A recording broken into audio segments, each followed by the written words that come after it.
ये सारे लोग क्या कर रहे थे? क्यों परमेश्वर उनसे घृणा करना शुरू किया था? क्यों परमेश्वर उनसे नफरत करना शुरू किया था? क्यों उनके कार्यों से घृणा करता था? इस बात को जानना बहुत ही जरूरी है। हमने भी बहुत प्रयास किया संगठन बनने का, संस्था रजिस्ट्रेशन कराने का, लेकिन आज तक पॉसिबल हो ही नहीं पाया। जब से हमने सेवा शुरू किया और ग्रुप बनने के बाद में, लेकिन उस ग्रुप से ही सीधा निकाल दिया गया और आज तक वो संगठन बना ही नहीं। संगठन से इतना ज्यादा नफरत क्यों करता है, इसका कारण आगे आप पर में जान पाएंगे। हालेलुया। अब यहीं से हम आरंभ करते हैं। एक संस्था क्यों नहीं बनना है, एक संगठन क्यों नहीं बनना है? परमेश्वर का जो मूल योजना है, 5 फोल्ड मिनिस्ट्री, जो अपना रेवलेशन दे करके सुचारू ढंग से परमेश्वर चलाना चाहता है चर्च को, वो उसमें वो चीज नहीं रह जाएगी।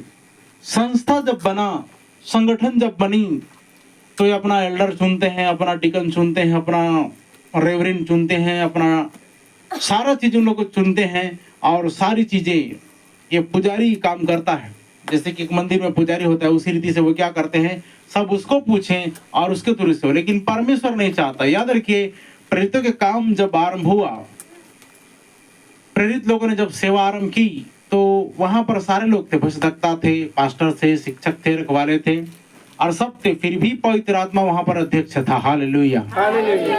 समझ में आ रहा है? क्योंकि 13 अध्याय प्रत्येक काम में लिखा हुआ है कि पवित्र आत्मा ने स्पष्ट रीति से बोला कि साउल और बरनबास को, किनको इनको मेरी सेवा के लिए अलग करो। और तब लिखा कि सारे प्रेरितों ने हाथ रखे और उन्होंने उनको विदा किया।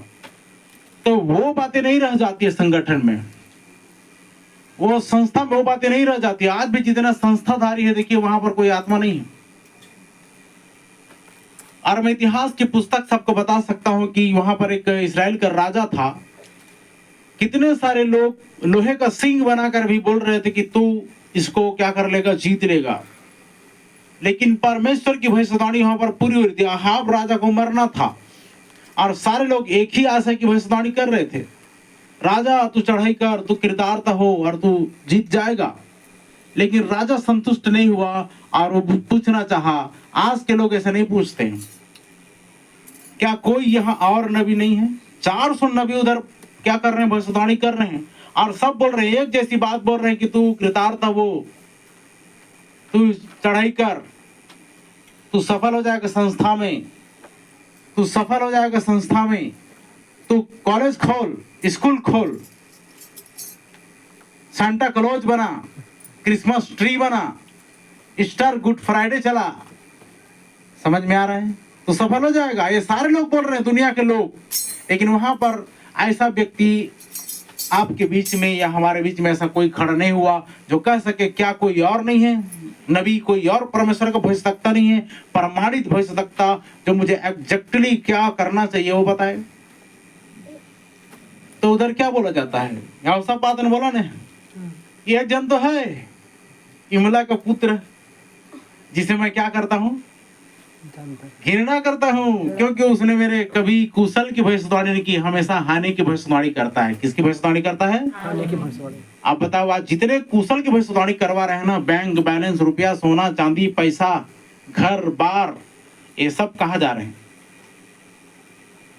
मतलब वो समय का संदेश नहीं है। अब यीशु मसीह आने वाला है, बड़े बड़े आलीशान बिल्डिंग, भवन, मकान बना के क्या करोगे?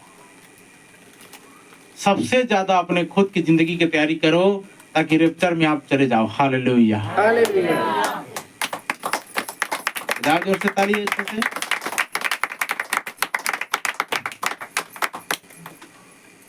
तो उसको बुलाया गया। बुलाए जाने के बाद में सारे लोग बोल रहे थे, जो बुलाने वाला था वो भी बोल रहा था, देख सारे भविष्यवक्ता ठीक ठीक भविष्यवाणी कर रहे हैं, तू भी वैसे ही शुभ शुभ वचन कहना उनके जैसे। वो आया और वैसा ही बोल दिया। एक बार तो बोला, यहोवा परमेश्वर के जीवन की शपथ, जो परमेश्वर मुझे बोलेगा वही मैं बोलूंगा। हालेलुया। लेकिन उनकी खुशामदी के कारण वो खुश हो जाया करके उसने उन्हें उनके जैसा ही बोल दिया। तो इधर उसको संतुष्टि नहीं मिली। राजा बोलता है, कितनी बार मुझे तुझे शपथ धराना पड़ेगा, तू सच सच परमेश्वर का विचार कर और भविष्यवाणी कर। आपको मालूम होना हो, मैंने भी ये सारी बातें सुन रहा था। बड़े बड़े कन्वेंशन, बड़े बड़े मीटिंग में जाने के बाद मुझे निराशा मिलती थी। कन्वेंशन में जाता था और बड़े बड़े पास्टर 50 अभिषिक्त पुरुष बोलते थे ना, 50 अभिषिक्त पास्टर आए हैं उधर से उधर से उधर से। बड़े बड़े कन्वेंशन, बड़े बड़े मीटिंग में जाने के बाद में मुझे निराशा मिली। मुझे पूछते थे आपको कुछ मिला? मैं बोला कुछ नहीं मिला, बस आया सुना और है कि नहीं है, चला क्या। तो आपको कुछ मिलना चाहिए ना, तो भाई अब देने वाला भी नहीं है मेरे लिए, ऐसा कोई लायक ही नहीं मुझे देने के लिए, तो मैं क्या करूं, क्योंकि परमेश्वर डायरेक्ट चाहता था। हालेलुया। मैंने उन सब चीजों में हानि उठाई, निराशाएं पाई, संतुष्टि मिलती नहीं थी। तो मैं इस रीति से पूछने लगा, क्या कोई ऐसा नबी है, क्या कोई ऐसा शिक्षा है, क्या कोई ऐसा सिद्धांत है, क्या कोई ऐसा वचन है। मैंने पूछा, प्रभु मुझे ट्रू वचन दे, चाहे उसके लिए मुझे दुनिया ठुकराए, चाहे मुझे उसके लिए कुछ भी कुर्बान देना करना क्यों ना पड़े, उन चीजों को मुझे प्रदान कर। और धीरे धीरे ऐसे मोमेंट में लेकर के आता गया और मुझे ये सुसमाचार सौंपा। हालेलुया। जो प्रेतों को एक ही बार सौंपी जाती है, बोलिए आमीन। तो उसने साफ साफ बोल दिया, देखो अब इस्राएल बिना चरवाहे के भेड़ बकरियों के समान मुझे दिखाई देती है, अगर तुम लोग सचमुच जानना चाहते हो।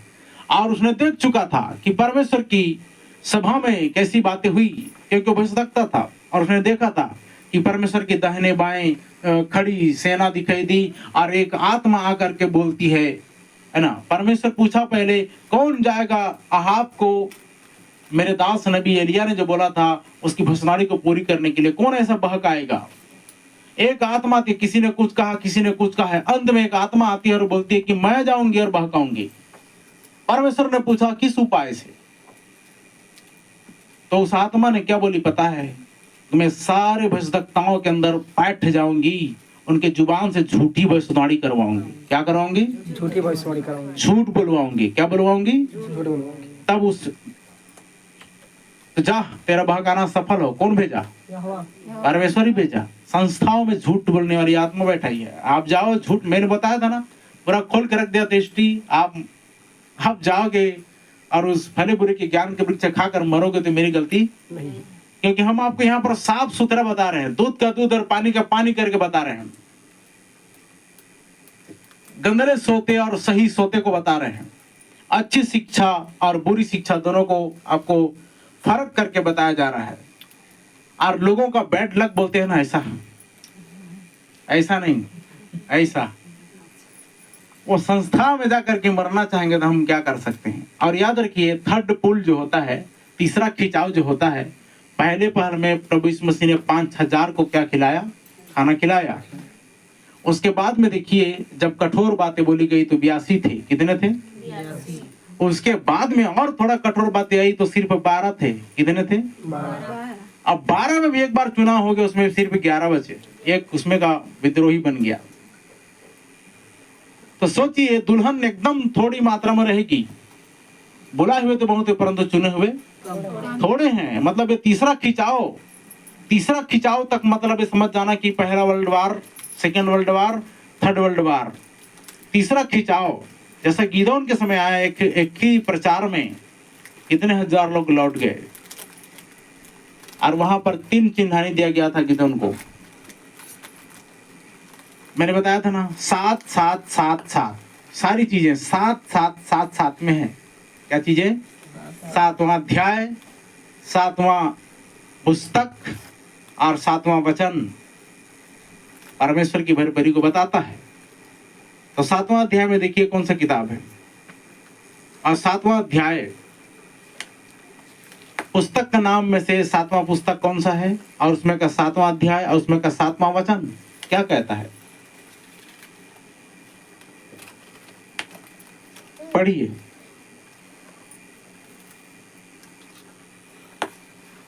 जी।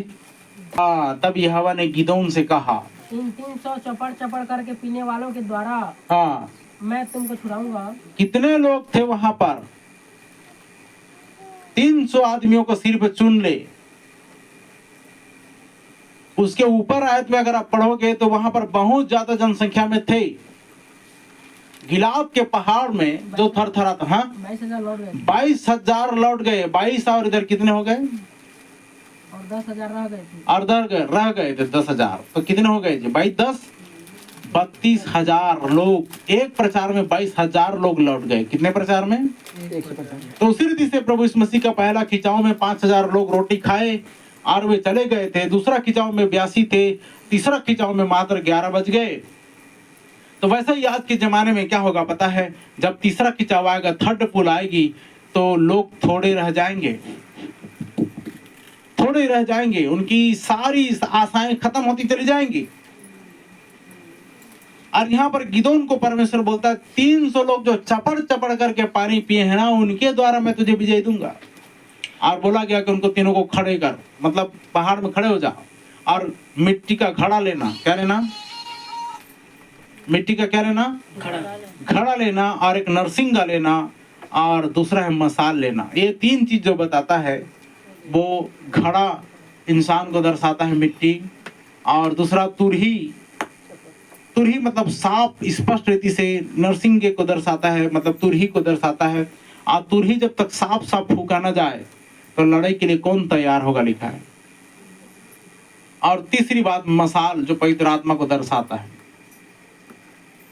तो घड़ा को क्या करना? मसाल को जला करके घड़ा को फोड़ना। 300 लोगों ने घड़ा फोड़ा पहाड़ के नीचे से। सारे लोग बोले अरे हमारी सेना तो खत्म हो गए। घड़ा फूटने की आवाज आई तो सब लोग समझे अरे हम तो अब मरने वाले हैं, क्योंकि हवा उनके संग है। सारे के सारे लौट गए। एक बार पता है जब इस्राएली घिर चुके थे तो परमेश्वर ने अद्भुत रीति से उनको विजय दिया। और रात को सब गिरे हुए थे और डर रहे थे, घबरा रहे थे। तो परमेश्वर ने अद्भुत काम किया। पता है, उनकी छावनी में चींटियां भेज दिया। क्या भेज दिया? और जितने इस्राएल के विरुद्ध युद्ध करने के लिए आए हुए थे, वे जब सो रहे थे तो चींटियों ने काटना शुरू कर दिया। किन किन को? उन्हीं दुश्मनों को। तो सोचिए जरा सा कि परमेश्वर चींटियों से भी अपनी महिमा कर लेता है। सारे चींटियां उनको काटने लगे और सब के सब भागना शुरू कर दी, क्योंकि चींटी काट रहे हैं। रात में कहाँ रुकेंगे? सुबह युद्ध करने पर है, रात में चींटी काट रहे हैं। सब के सब जब चींटियों ने काटना शुरू कर दिया तो सब के सब उल्टे कदम भाग गए। बोलिए हालेलुया। आज आपको यही करने की आवश्यकता है, जिद करने की आवश्यकता है। नॉर्मल गुनगुना रहने की जरूरत नहीं है। जिद करो, दुनिया बदलो। जिद करो, परमेश्वर की बड़ी आशीषों को प्राप्त करो। गिदोन ने जिद किया, प्रभु एक बार मैं डिटेल करता हूँ, तो इतना बता दे, ये सिर्फ चिन्ह मुझे दे दे कि अगर तू बचाना चाहता है मेरे द्वारा इसराइलियों को, तो ये चमड़ा भीगे, पूरा जमीन सूखा रहे। एक बार बोलता है कि ये पूरा जमीन भीग जाए और चमड़ा सूखा रहे, चमड़ा गीला रहे और जमीन सूख जाए। ऐसा करके 3 बार उसने परखा, तो उसने चिन्ह दिया। समझ गया कि जरूर परमेश्वर मेरे संग है, मेरे द्वारा छुड़ाएगा। हालेलुया। तो समझ में आ रहा है, थर्ड बुलाते आते लोगों का जनसंख्या बहुत ज्यादा कम हो जाएंगे। निकले तो 32,000 लोग थे, लेकिन एक प्रचार में 22,000 लौट गए। दूसरे प्रचार में फिर से लौट गए। 10,700 कितने लोग चले गए। अब कितने बच गए हैं? 300। 10,000 में कितने? 9,700 लौट गए और 300 रह गए। 300 के द्वारा मैं तुझे विजय दूंगा। बोलिए हालेलुया।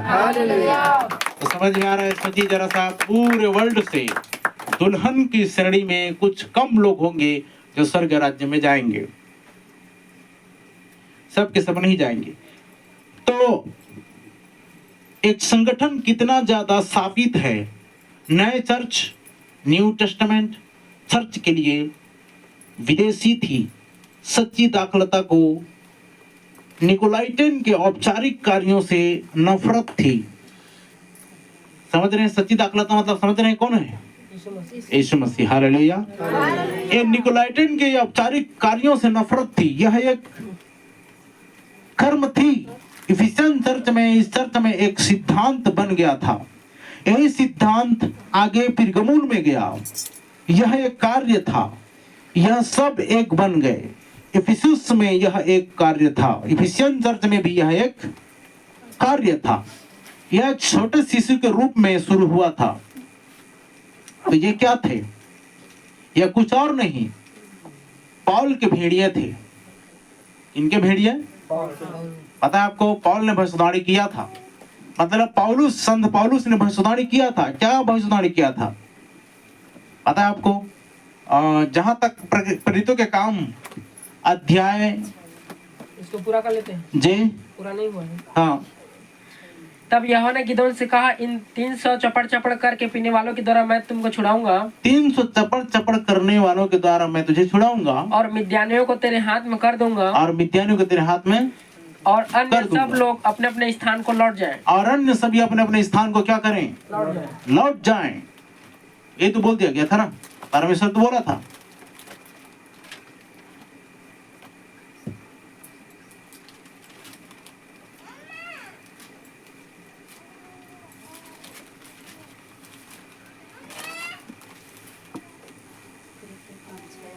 जे क्या चीज?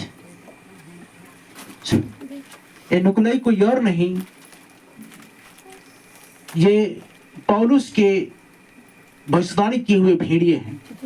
निकुलाउस के कर्म पौलुस के भेड़िए हैं। ये आगे जाते हैं, यह एक प्रकार का शब्द है।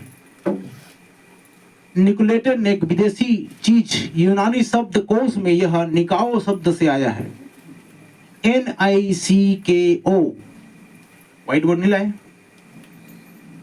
निकाओ जिसका अर्थ है जीतना या उखाड़ फेंकना।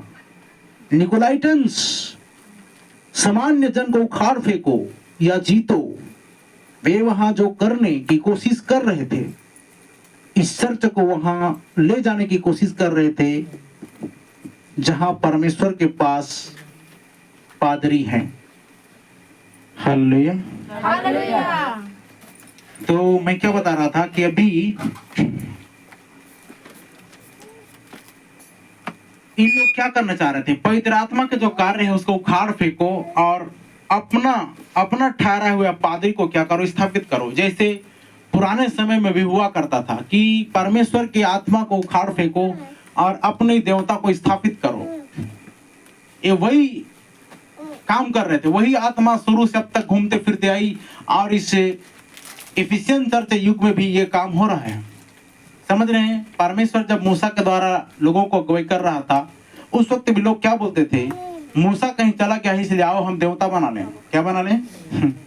उसको हम नहीं जानते कहाँ चला गया। हाँ, उसी रीति से यहाँ जब ये सारे लोग आए और इन्होंने क्या किया? परमेश्वर की आत्मा के बहाव को, परमेश्वर राजा रहे, परमेश्वर की आत्मा हमारे बीच में रहे, ये नहीं चाहते थे।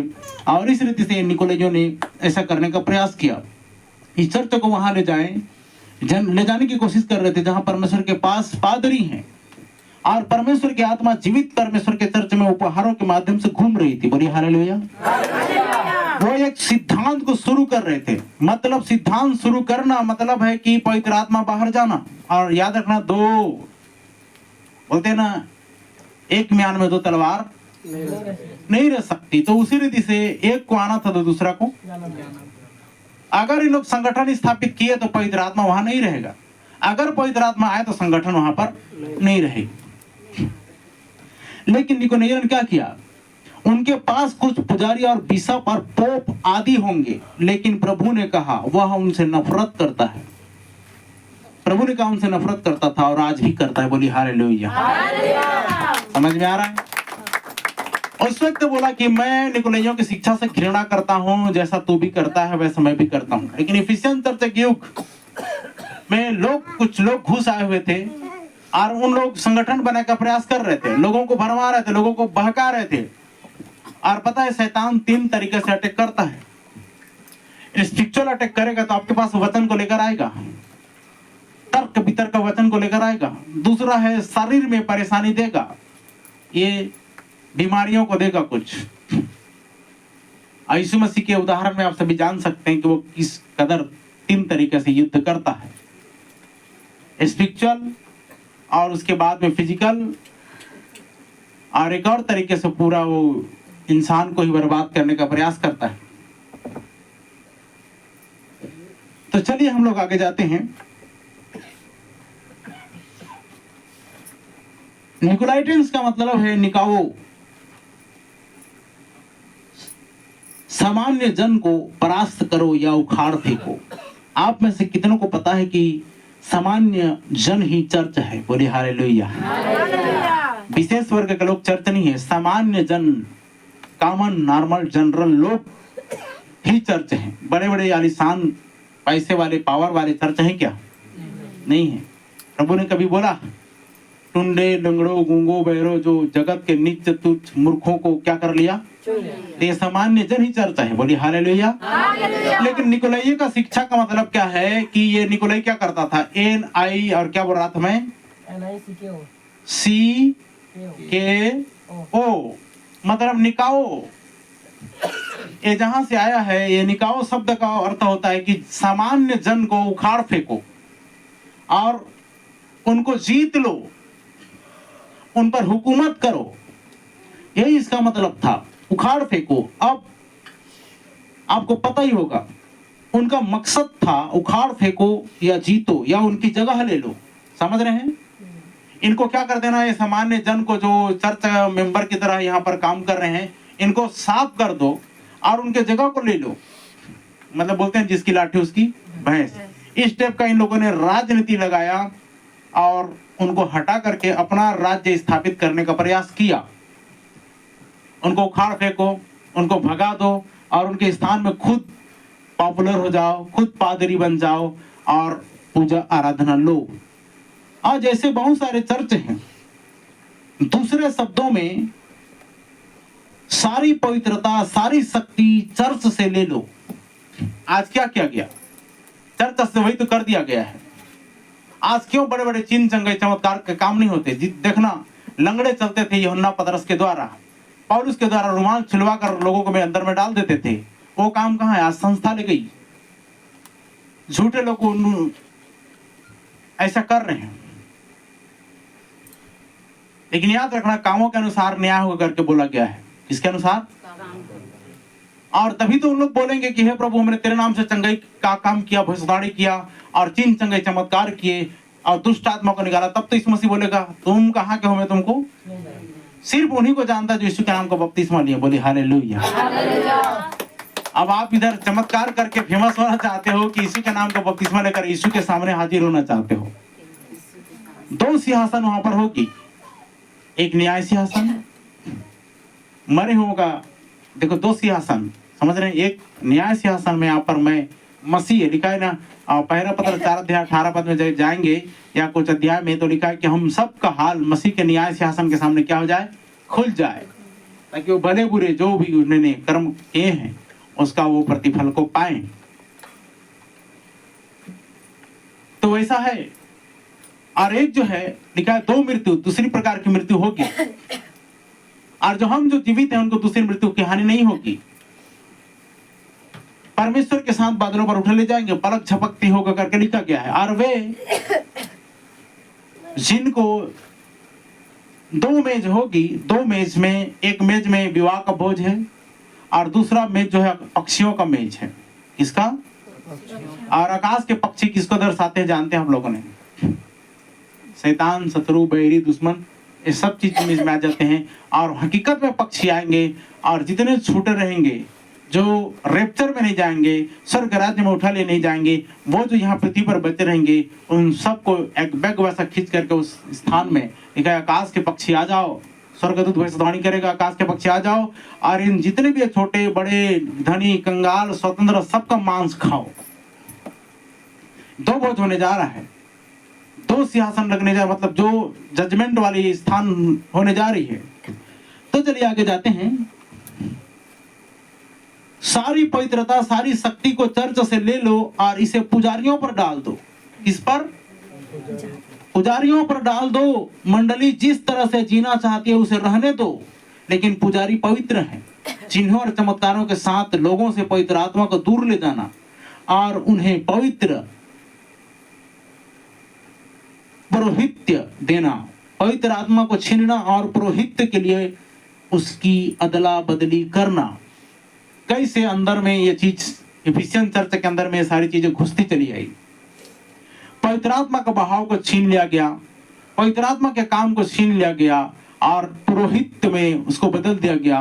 पादरी वहां पर आ गए, डिकन वहां पर आ गए और कई सारी बातें शुरू हो गई। तो इसी को बोल रहा था, ये अदला बदली करना शुरू कर दिया। क्या चीज की? पवित्र आत्मा की सारी सामर्थ्य को खींच करके उनको बाहर निकाल दिया गया। यह क्या था? अंततः यह एक कार्य बन गया था इस चर्च में और एक सिद्धांत बन गया। कहां पर? इफिसियन चर्च युग में ये कार्य बन गया, ये एक सिद्धांत बन गया। क्या चीज? कि पवित्र आत्मा के काम को हटा दो और पुजारियों को स्थापित कर दो। जो पादरी बोलेगा, जो पास्टर बोलेगा, वही होने दो। पवित्र आत्मा की सामर्थ्य चली गई और ये यहां पर का एक कार्य बन गया और ये एक सिद्धांत बन गया और थुआतीरा ने उस पर अधिकार कर लिया। समझ रहे हैं? ये इफिसियन चर्च से लेकर के दूसरा चर्च का नाम क्या है बताएं हर कोई? बाइबल देखना पड़ेगा, याद नहीं है। पहला इफिसुस है, दूसरा क्या है? स्मुरना। कौन उधर से बता रहे? वासुदेव जी। जर्दा तली बनता है। और पिरगमुन, उसके बाद थुआतीरा। तो मतलब इस रीति से ये 3-4 चर्च में फैल गई और ये थुआतीरा ने पूरी रीति से इसमें जड़ पकड़ लिया। किसने? थुआतीरा ने इसमें जड़ पकड़ लिया और थुआतीरा ने पूरा अधिकार कर लिया। और जब लूथर बाहर आया, कहां से? वही थुआतीरा चर्च से आया, तो उससे रहा नहीं गया इस तरह से और वह तुरंत वापस चला गया और फिर से कार्यभार संभाल लिया। मतलब उसने 90 एथिक्स की स्थिति से ठप्पा लगा दिया रोमन के, तुम होते कौन हो पाप क्षमा देने वाले, तुम होते कौन हो बपतिस्मा इस कटोरे में देने वाले। इस प्रकार की बातों को लेकर विरोध करके वह बहुत सारी चीजों को बोला और विरोध किया और कार्यभार संभाल लिया। बिशप, कार्डिनल, आर्क बिशप ये मुखिया बने थे, पर संसार में परमेश्वर की कलीसिया का मुखिया परमेश्वर के अलावा कोई और नहीं हो सकता। बोलिए हालेलुया। इसलिए हम बोलते हैं कि हमारा चर्च नहीं, प्रभु यीशु मसीह का चर्च है। बोलिए आमीन। समझ में आ रहा है? ये सारे लोग archbishop, reverend, deacon, cardinal, bishop, ये सब मुखिया थे उस चर्च के। और मेन मुखिया को, जिसने कलीसिया को बनाया, उसी को बेदखल कर दिए। तभी थोड़ा सा चर्च एज में जाएंगे और पता चलता है कि मैंने एक कहानी बताया था कि अंदर में घुसना चाहता था एक व्यक्ति और उसे घुसने नहीं दिया गया। पेड़ के नीचे में क्या किया? उसने आराधना किया। और जो बुजुर्ग व्यक्ति आया और बोला कि मुझे भी अंदर नहीं जाने दे रहा है। और वो कौन था? आमीन। तब 3 अध्याय 20 पद को पढ़ेंगे तो वहां पर लिखा, देख मैं द्वार पर खड़ा हुआ खटखटाता हूँ। ये चर्च एज की बात करता है, ये किसी इंसान के हृदय की बात नहीं करता है। बहुत से लोग पास्टर लोग क्या करते हैं बताएं? देख मैं हृदय के द्वार पर खड़ा हुआ खटखटाता हूँ। ये हृदय के द्वार पे नहीं है, ये चर्च एज में प्रभु यीशु मसीह को उन्होंने लेना छोड़ दिया था। तब उसने बोला कि मैं चर्च के बाहर हूँ आज। ये देखो धीरे धीरे बाहर जा रहा है कि नहीं जा रहा है? आपको नजर आ रहा है कि नहीं? यहाँ पर इन लोगों ने पुजारी स्थापित करना शुरू कर दिए और सिद्धांत बनना शुरू कर दिए, संगठन बनाना शुरू कर दिए और संस्था बनाना शुरू कर दिए। और यीशु मसीह धीरे धीरे धीरे धीरे वहां से बाहर जा रहा है। पवित्र आत्मा के काम, सारी चीजें निकलती चली जा रही है और यीशु बाहर नजर आ रहा है। उसके बाद हम देखते हैं तो परमेश्वर की कलीसिया का मुख्य परमेश्वर के अलावा कोई और नहीं हो सकता। बोलिए हालेलुया।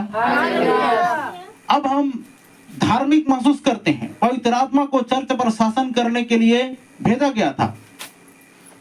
किसको? पवित्र आत्मा जो आया था, जो आया है, वो कलीसिया पर मुखिया ठहराने के लिए आया है, कलीसिया पर शासन करने के लिए आया। हालेलुया। लेकिन याद रखिए, पवित्र आत्मा को जो लोग बेदखल कर दिए, बाहर कर दिए और अपना arc bishop, deacon, reverend, father जितना चुनना था चुन लिए और ये उनके जगह में ये ले लिए, तो क्या पवित्र आत्मा वहां रहेगा? तो आप कैसे कह सकते कि संस्थाओं में पवित्र आत्मा है? अब देखो, तुरही जब बजेगी तो स्पष्ट तुरही ना बजे तो कौन युद्ध के लिए तैयार होगा? सुबह की तुरही अलग बजती है, शाम की तुरही अलग बजती है। सुबह की तुरही युद्ध में जाने के लिए अलग बजती है। और देखिए, आप जब स्कूल में दाखिल होते हैं तो पीरियड वाली जो घंटी होती है वो अलग लगती है और छुट्टी वाली जो घंटी बजती है वो गलत है कि सही है? तो उसी रीति से जब युद्ध के लिए तैयार किया जाएगा, तुरही जब फूकी जाएगी, नरसिंगा जब फूका जाएगा, तो स्पष्ट होना चाहिए। नहीं चर्च में राबा राबा राबा राबा बारह बारह बारह बारह ये तुरही फूक रहे हैं जिसका स्पष्ट किसी को मालूम नहीं क्या चल रहा है, क्या फूक रहे हैं, क्या कर रहे हैं, पता है? ओ दुडुम दड़ाम करके अन्य भाषा बोल करके राइट कर दिया, कोई मतलब नहीं। तुरही साफ फूकी नहीं जा रही है और यहाँ पर तुरही साफ साफ फूकी जा रही है। और तुरही का शब्द साफ ना हो तो कौन युद्ध के लिए तैयार होगा, लिखा है। और तुरही का फूका जाना साफ और स्पष्ट होना चाहिए। बोलिए हालेलुया। तो हम किस बात को देख रहे थे? अब पवित्र आत्मा को शासन करने के लिए भेजा गया था। सिर्फ उपदेशक ही नहीं, उपदेशक ही पवित्र हो ऐसा नहीं, पूरे चर्च मंडली में पवित्र आत्मा होना चाहिए। बोले हालेलुया। समझ आया कुछ बात? केवल चर्च का पादरी ही पवित्र आत्मा से भरा हो वही पवित्र हो ऐसा नहीं है, पूरे मंडली को भी पवित्र आत्मा से भरा हुआ होना चाहिए। तब तो वहां पर परमेश्वर का काम को अद्भुत रीति से महसूस किया जा सकता है। इसके बजाय इसे बनाने के लिए आत्मा के बजाय उन्होंने थोड़ा सा वेफर और एक पटाखा और कुछ शराब लिए हुए हैं। क्या लिए हुए हैं? इसकी बात कर रहा हूं, देखिए बहुत ही जबरदस्त इतिहास है। तो उन्होंने क्या लिया था? वेफर और एक फटाका और कुछ शराब लिए हुए हैं और इसे पवित्र यूचरिस्ट, जिसका अर्थ है पवित्र आत्मा, कहते हैं। मोबाइल में मैं अपना उसको चित्र बताता, मैंने जब अध्ययन कर रहा था तो उसको इस रीति से निकाला था कि वो क्या होना चाहिए, क्यों इन चीजों को उन लोग कर रहे थे। मैंने सर्च किया वेफर क्या होता है, तो कुछ वेफर मतलब पटाखे की तरह कुछ चीज लिए हुए रहते हैं। वेफर मतलब ब्रेड का टुकड़ा इस रीति से लिए हुए रहते हैं, शराब पकड़े हुए हैं और वे कैसे बनाने का प्रयास कर रहे हैं। फिर भी उसको क्या बोल रहे हैं पता है? एक ब्रेड के टुकड़ा को पवित्र आत्मा कहते हैं, शराब को पवित्र आत्मा कहते हैं। इतना शर्मनाक बात है। आगे जाते हैं, दुनिया में कैसे एक पटाखा और शराब का एक टुकड़ा स्पिरिट हो सकता है? हो सकता देखा आप लोगों ने? एक पटाखा और कुछ शराब लिए हुए हैं, तो उसी को बोला जा रहा है कि वो पटाखा और शराब का एक टुकड़ा स्पिरिट कैसे हो सकता है। अब अगर यही तरीका है तो आपको अधिनियम 2 को इस तरह पढ़ना होगा। अधिनियम समझ रहे हैं? कानून। अधिनियम से चलता है बाइबल, तो अधिनियम क्या है? प्रेरितों के काम। हालेलुया। उसी को तो बोला जाता है अधिनियम। कानून की पुस्तक आपने देखा है? बाइबल में भी है कानून की पुस्तक। कौन सा है आपके बाइबल का? हाँ, तीसरा उत्पत्ति, निर्गमन, लैब व्यवस्था कानून की पुस्तक है। हालेलुया। इनको समझना, क्योंकि उसमें लिखा है कि ऐसा नहीं करना, ऐसा नहीं करना, ये करने से ये पाप होगा, ये करने से वो पाप लगेगा। मतलब 420 चोरी करे तो 420 का धारा है कि नहीं है? मारधाड़ कहते 356 की धारा, धोखाधड़ी करे तो 352 की धारा। वो क्या कानून है? तो इधर क्या लिखा है? लैब व्यवस्था में सारा नियम है। इसका तन्य उगाड़ना, उसका तन्य उगाड़ना, ये नहीं करना, वो नहीं करना, कोई पशु के संग में व्यभिचार नहीं करना, ये कानून की पुस्तक है। अनुवाद की पुस्तक को नहीं बोलने से व्यवस्था विवरण। अब इसको हम थोड़ा सा अलग चले जाएंगे तो पता चले अनुवाद की पुस्तक क्या है, तो व्यवस्था विवरण है। अधिनियम 2 को इस तरह पढ़ना होगा, जब पिंतेकुस्त का दिन पूरा हुआ तो एक रोमन पुजारी यहाँ आया सड़क पर और उसने कहा,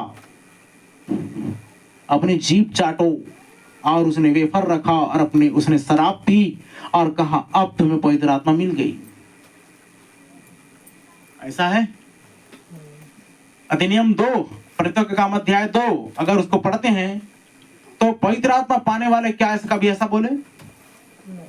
शराब को लो और वेफर को चाटो और तुमको पवित्र आत्मा मिल गया।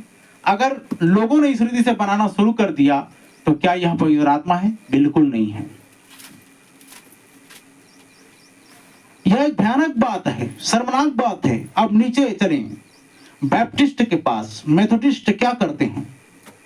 यदि तुम यह स्वीकार करोगे कि यीशु मसीह परमेश्वर के पुत्र है तो तुम बच जाओगे। शैतान भी मानता है कि वह परमेश्वर का पुत्र है। सिर्फ बैप्टिस्ट और मेथोडिस्ट क्या करते हैं पता है? तुम विश्वास करो सिर्फ परमेश्वर का पुत्र यीशु मसीह है, यीशु मसीह परमेश्वर का पुत्र है और तुम बच जाओगे। अरे शैतान भी तो विश्वास करता है वैसे।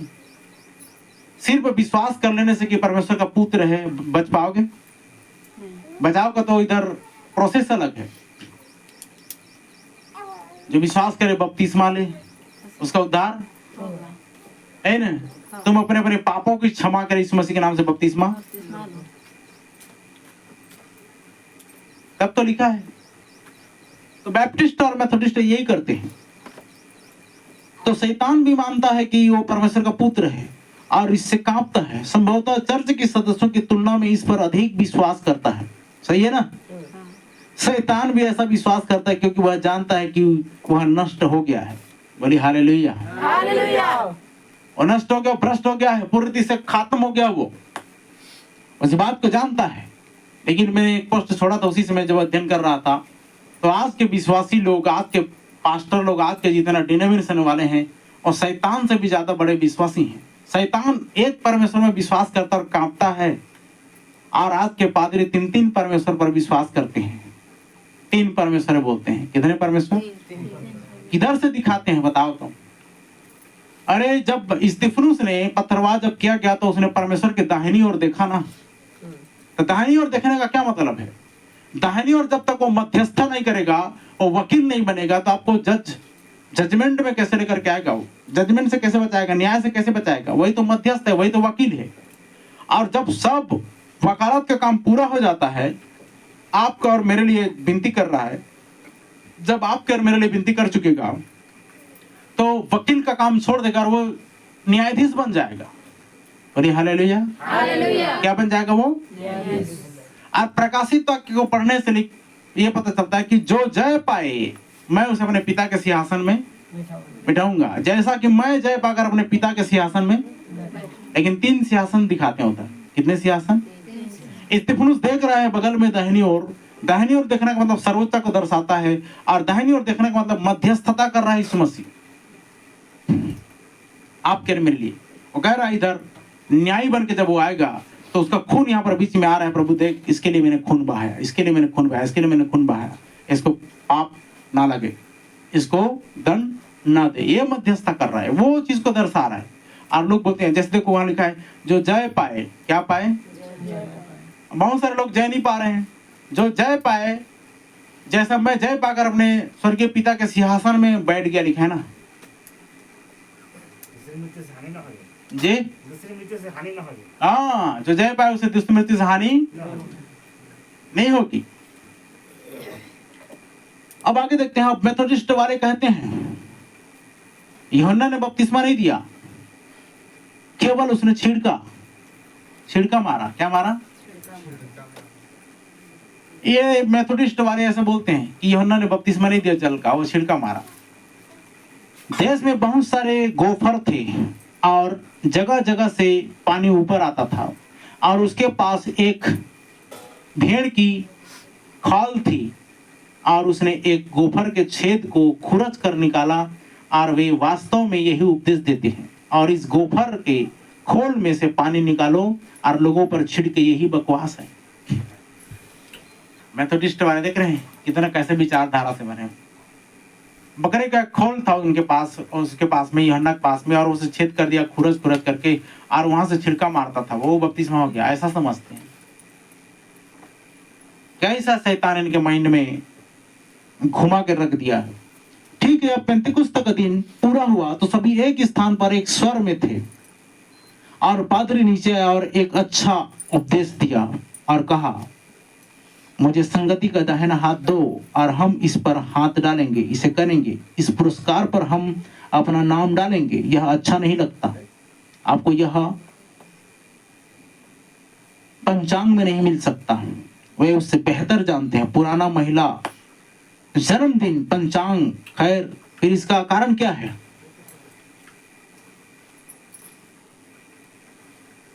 थोड़ा ऊपरी जा रहा होगा। कोई बोला कि नहीं बोला? ऐसा पेंतिकुस्त के दिन में क्या बोला? एक पादरी नीचे आ रहा है, एक अच्छा उपदेश दिया, और कहा मुझे संगति का दाहिना हाथ दो। कौन बोला ऐसा?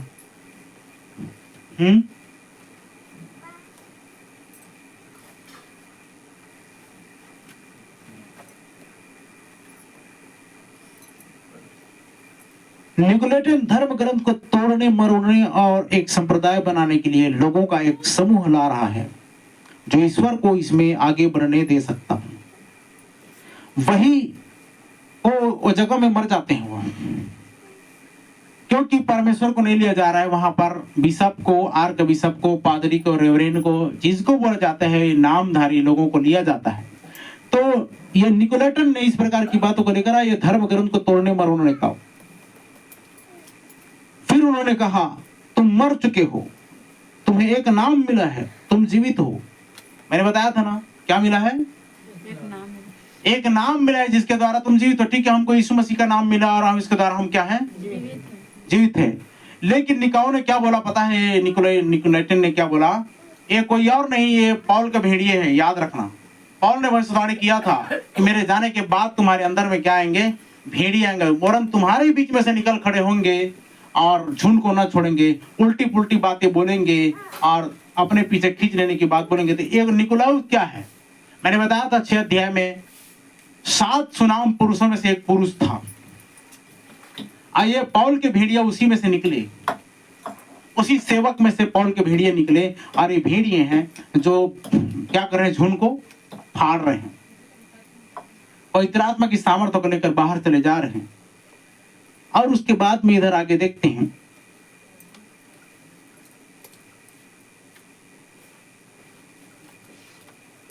उनको ये दिलासा दिया जा रहा है कि तुम जीवित हो। क्या हो? जीवित हो। लेकिन वास्तविक में पता है, जब पवित्र आत्मा वहां से गया तो वो क्या हो चुके हैं? सूख चुके हैं, मर चुके हैं।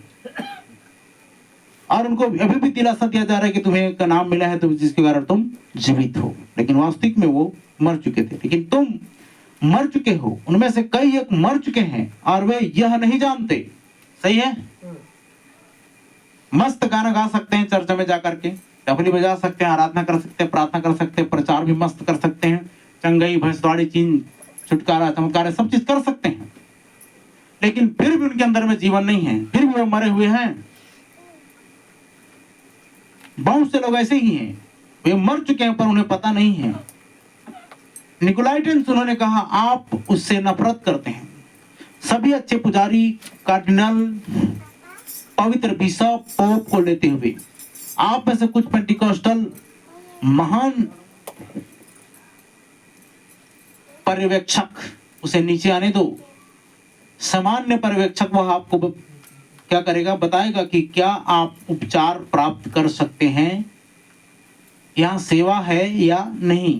पवित्र आत्मा ही वह है जो ऐसा कहे या ना कहे। परमेश्वर का शाश्वत शब्द। Hallelujah, hallelujah. समझ रहे? पर्यवेक्षक मतलब क्या होता है? इधर है कि नहीं पर्यवेक्षक? देखिए आप लोगों ने, जंगल के साइड में जाकर देखना, वहां पर एक पर्यवेक्षक होता है और जांच पड़ताल करता है, पूरे जंगल की रक्षा करता है, उसको बोलते हैं पर्यवेक्षक। तो पर्यवेक्षक जब तक नहीं आएगा वो नहीं बता पाएगा आपको कि क्या है। पर्यवेक्षक यदि आ जाता है तो वही बता सकता है कि वो आप में जीवन है या नहीं है। बाइबल कहती है कि यीशु के नाम पर बपतिस्मा दें। बोलिए हालेलुया, हालेलुया। लेकिन जनरल ओवरसीयर ने कहा कि अगर हमने इसे अपने चर्च में शुरू किया तो वह हम सभी को यहां से बाहर निकाल देगा। चर्च वाले लोग बोलते हैं अगर हमने यीशु मसीह के नाम का बपतिस्मा आरंभ कर दिया, फोड़ने वाले सिस्टम ढाकना शुरू नहीं किया और हम पिता पुत्र पवित्र आत्मा के नाम से बपतिस्मा नहीं दिए तो हमारा संस्था हमको सपोर्ट नहीं देगी। हमको सपोर्ट से कोई मतलब नहीं है। Hallelujah, hallelujah. इस चर्च में बोल रहा हूं, लेकिन लोग यही बोलते हैं हमारा चर्च हमको ऐसा अनुमति नहीं देता। रिपोर्ट, झूठा रिपोर्ट लिखने के लिए बोलता है, रिपोर्ट दो, सपोर्ट लो वाला सिस्टम। और वे इस प्रकार की बातों में घुले मिले हैं।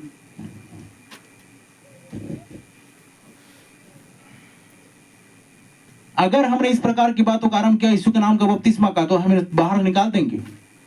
इन सब को दूर करके आगे बढ़ो। बेहतर होगा कि मुझे वहां से निकाल दिया जाए। Hallelujah, hallelujah. समझ रहे हैं? अगर मेरे साथ भी ऐसा ही हुआ ना, मैं भी चला गया था संस्था में कुछ ऐसा मार्गदर्शन पा करके, लेकिन मेरे लिए आए दिन विरोध खड़ा होता था। मैं घूम घर कर सेवकाई करने वाला व्यक्ति अदर जिला में जा करके, तो उन्होंने मुझे जिला में बांध दिया, तुम दूसरे जिला में नहीं आ सकते। मैं बोला तुम और तुम्हारी शिक्षा को मैं लात मारता हूँ, और रिजाइन मार दिया संस्था को। Hallelujah, hallelujah. हर बार सपोर्ट देने के समय में खड़ा करते थे सबके सामने में, तुम उधर क्यों गए थे प्रचार करने के लिए? भाई भाई ऑल इंडिया कहीं भी जा सकता हूँ। आमेन, आमेन। अगर तुम इस रीति से बांधते हो, अगर तुम पाबंदी लगाते हो कि तुम यहाँ से वहां नहीं जा सकते, तो लानत ऐसे शिक्षण संस्थान को। Hallelujah, hallelujah. पवित्र आत्मा जिधर आपको ले जाना चाहेगा उधर तो जाओगे कि तुम मनुष्य की हुकूमत करोगे, कि मनुष्य के एहसान तले दबे रहोगे? सपोर्ट दे रहे हैं इसका मतलब तुमको कहीं और सेवकाई करने जाने नहीं देंगे। 2-3 बार ऐसे जिलों में चला गया, तो मुझे मेरे साथ वैसे नखरा किया। मैं बोला बहुत हो गया, अब मुझे ये 1500-1600 रुपया दे रहे हैं और तरह तरह की परेशानी कर रहे हैं, मुझे नहीं चाहिए ऐसी संस्था। सीधा मेल कर दिया, कंप्यूटर में जाकर बैठ करके टाइप किया, और जो भी मेन ब्रांच वाले ने सब उधर कर दिया। मैं इधर शिकायत भी कर दिया कि इधर सेवकाई सही ढंग से नहीं हो रहा है, मुझे ऐसे संस्था में काम नहीं करना है।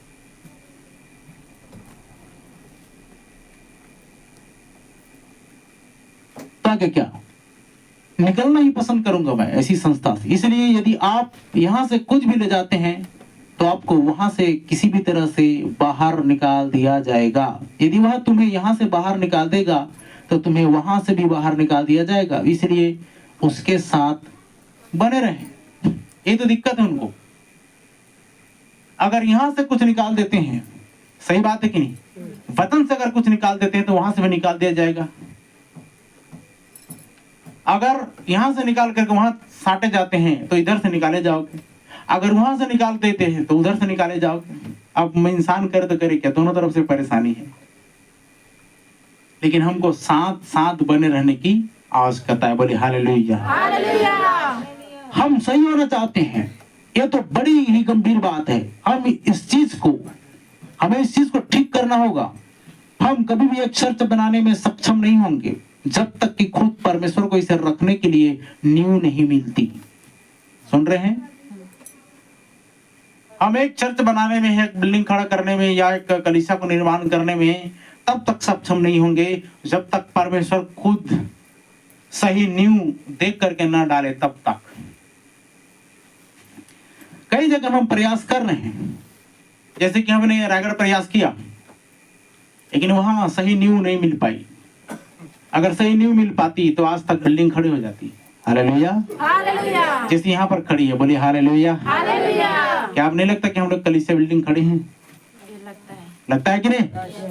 तो क्यों नहीं समझ पा रहे मेरी बातों को? उसी की बात की जा रही है। वहां देखिए निर्माण हुए जैसा हुआ, चंद विरोध हुआ। पता है आप लोग को, वहां पर कितने सारे दल के लोग आकर धमकी चमकी लगाकर चले गए, लेकिन हमारा ये सर्कल, हमारा इलाका परमेश्वर की अधीनता में। बोलिए आमीन, हालेलुया। मैं तो बोलता हूँ झूठे शिक्षक उधर पाए जाते हैं, इसलिए वो सारी बातें चल रही है, और उनके चलते चलते सच्चे लोगों को भी थोड़ा सा पीड़ित किया जा रहा है। अब आगे चलते हैं। जब तक कि खुद परमेश्वर को इसे रखने के लिए एक नींव नहीं मिलती, वह कभी भी बकवास के ढेर पर अपना चर्च नहीं बनाएगा। उसे अपने वचन के अनुसार आना होगा, अन्यथा वह बिल्कुल नहीं आएगा। बोलिए हालेलुया। हालेलुया। किसके अनुसार आएगा? वो अपने वचन के अनुसार आएगा, अन्यथा वो कभी नहीं आएगा।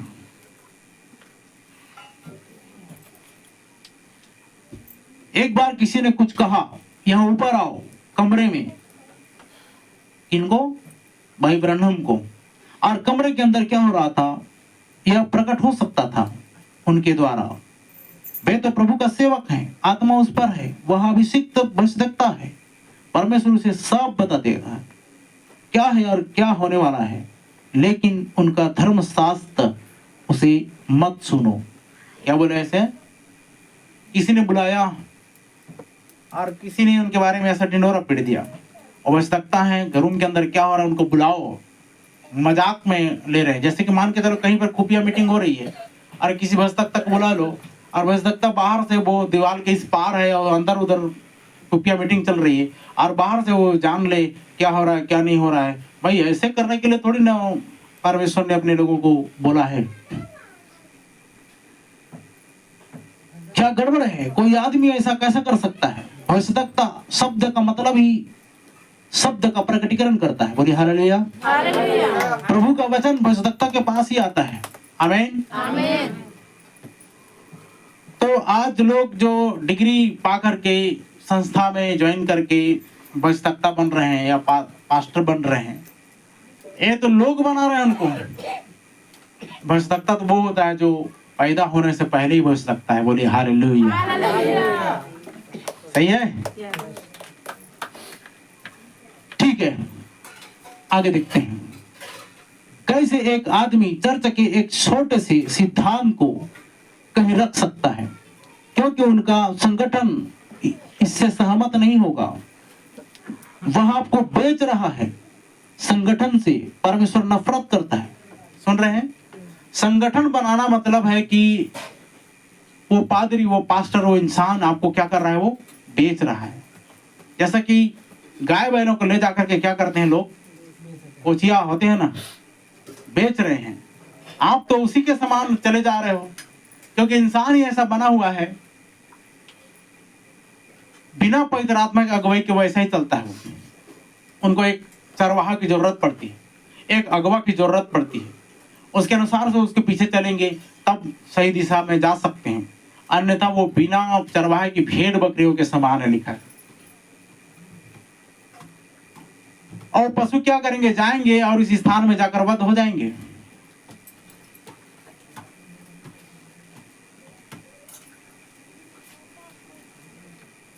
तो किस बात को देख रहे थे? ऐसा ही है, वो आपको क्या कर रहे हैं? बेच रहा है। संगठन से परमेश्वर नफरत करता है। यही वह चीज है जो भाइयों को अलग कर दिया और तोड़ दिया। अब कई ऐसे हैं मेथोडिस्ट, बैप्टिस्ट, प्रेस्बिटेरियन जो आज परमेश्वर के साथ मेज में संगति करना चाहेंगे, लेकिन वे ऐसा किए तो उन्हें बाहर निकाल दिया जाएगा। क्या किया जाएगा? मतलब इतने जितने संस्था वाले हैं, वे बहुत सारे लोग जो है ना परमेश्वर की मेज में, जैसा हम जिस मेज में अभी हैं यहाँ पर, मैं जिस श्रेणी में है उस श्रेणी में वो आना चाहेंगे, करना चाहेंगे, लेकिन ऐसा करने से उनको क्या किया जाएगा? उनका चर्च उसको बाहर निकाल दिया जाएगा। पहले माँ थी, अब कौन है? पोते हैं। अरे बाप रे, हमें इसकी परवाह नहीं है। क्या बोलते हैं? हम तो पूर्वज मेथोडिस्ट हैं ब्रदर। क्या है? हमारा माँ मेथोडिस्ट थी, हमारा पिता मेथोडिस्ट था, हमारे दादा मेथोडिस्ट थे। इससे क्या फर्क पड़ता है? कोई क्यों ना हो संस्था में जुड़े हुए, लेकिन आप, अगर आपको प्रकाशन दिया जा रहा है, अगर आपको परमेश्वर रैप्चर के लिए बुला रहा है चुन करके, तो इससे बड़ा सौभाग्य आपके लिए और कितनी बड़ी बात हो सकती है। बोलिए हालेलुया। कोई क्यों ना रहे उधर, हमें उनसे कोई मतलब नहीं। हमारे पूर्वज कैसे थे मालूम नहीं, वो मेथोडिस्ट थे, प्रेस्बिटेरियन थे, या बैप्टिस्ट थे, या जो कोई भी थे, लेकिन अब ऐसे जगह में आ चुके हो जहां पर सचमुच में रैप्चर में जाने वाले हो। बोलिए हालेलुया। तो आगे जाते हैं और इस बात को हम पढ़ते हैं।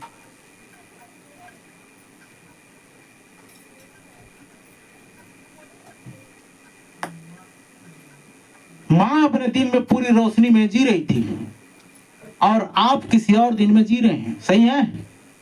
मतलब वो किसी अलग युग में थी और आज आप किसी अलग युग में हैं। विज्ञान ने एक बार लगभग 350 साल पहले एक गेंद को ग्लोब के चारों ओर घुमाकर सिद्ध किया था। कहा था यदि कोई वाहन कभी चलेगा 30 मील प्रति घंटे की भयानक गति से, तो गुरुत्वाकर्षण उसे पृथ्वी से उठाकर अंतरिक्ष में ले जाएगा। विज्ञान ने ऐसा प्रूव किया था, ऐसा प्रमाणित किया था। 30 30 मील प्रति घंटा की रफ्तार में भयानक गति से अगर चलेगी तो गुरुत्वाकर्षण उसे पृथ्वी से उठाकर अंतरिक्ष में ले जाएगा। आज आपको लगता है कि ये ऐसा कर रहे हैं, प्रति घंटे 1900 मील दौड़ रहे हैं, वे यह देखने के लिए पीछे मुड़कर नहीं देख रहे हैं कि क्या है आगे, क्या देख सकते हैं, आगे क्या देख सकते हैं, उन बातों को देखने के लिए वो दौड़ लगा रहे हैं। प्रति घंटा 1900 मील दौड़ रहे हैं। 30 मील प्रति घंटे की दूरी अलग है, लेकिन 1900 मील प्रति घंटा दौड़ रहे हैं। परंतु चर्च हमेशा पीछे मुड़कर देखना चाहता है। वेस्ली ने क्या कहा, मूडी ने क्या कहा, सैकी ने क्या कहा, उन लोगों के लिए सभी चीजें संभव है जो विश्वास करते। बोले हालेलुया।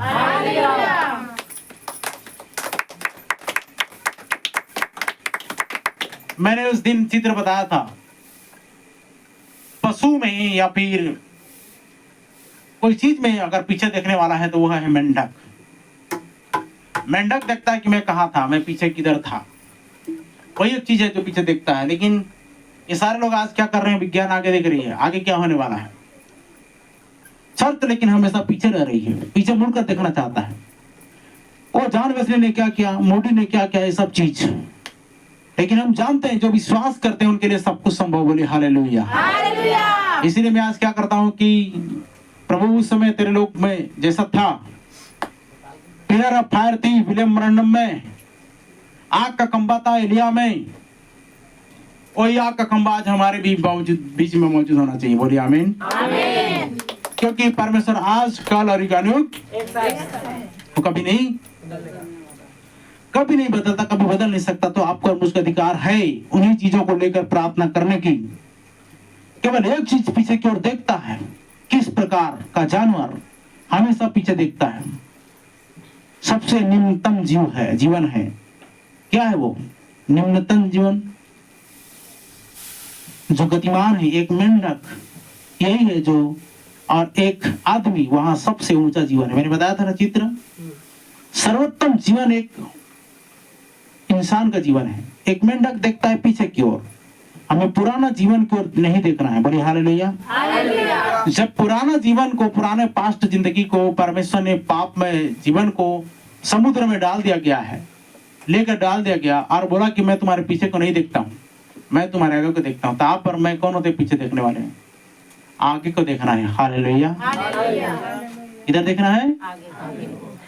हमें पुराना जीवन को नहीं देखना है। हम विश्वास करते हुए प्रकाश में चलते हुए आगे देखना चाहते हैं। बोलिए आमीन।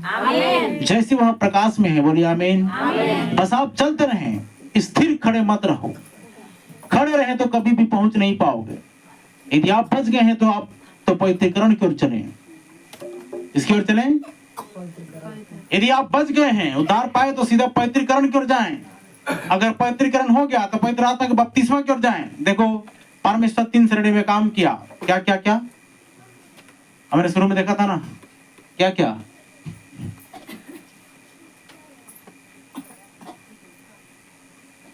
सैंटिफिकेशन, जस्टिफिकेशन और इधर पवित्र आत्मा का बपतिस्मा। शुद्धिकरण, पवित्रीकरण, धर्मी ठहराया जाना और उसके बाद में पवित्र आत्मा का बपतिस्मा। हालेलुया। तो समझ में आ रहा है, हमको पवित्र आत्मा का बपतिस्मा की ओर आगे बढ़ते चले जाना है, रुकना नहीं है। आप कहेंगे कैसे? बस चलते रहें। क्या पवित्र आत्मा का बपतिस्मा पवित्रीकरण के बाद होता है? मैं इसे कैसे पाऊंगा? बस आपको प्रकाश में चलते रहना है। आपको अगर प्रश्न आता है पवित्र आत्मा का बपतिस्मा मैं कैसे पाऊंगी या मैं कैसे पाऊंगा, बस आपको चलते रहना है।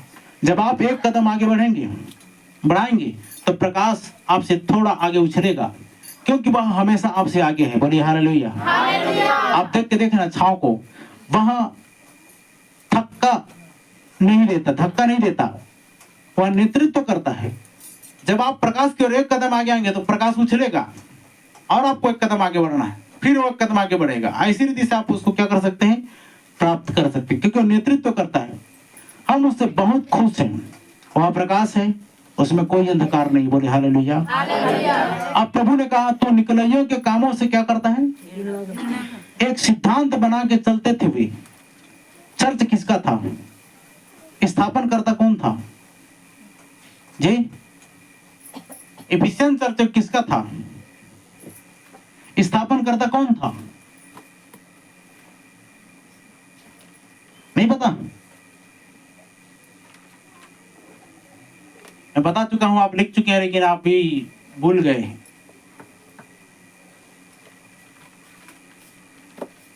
इफिसुस की कलीसिया के दूत कौन था जी? स्थापनकर्ता कौन है जी? पौलुस। यही तो मैं पूछ रहा हूं, आगे पाठ पीछे से पाठ जन हो।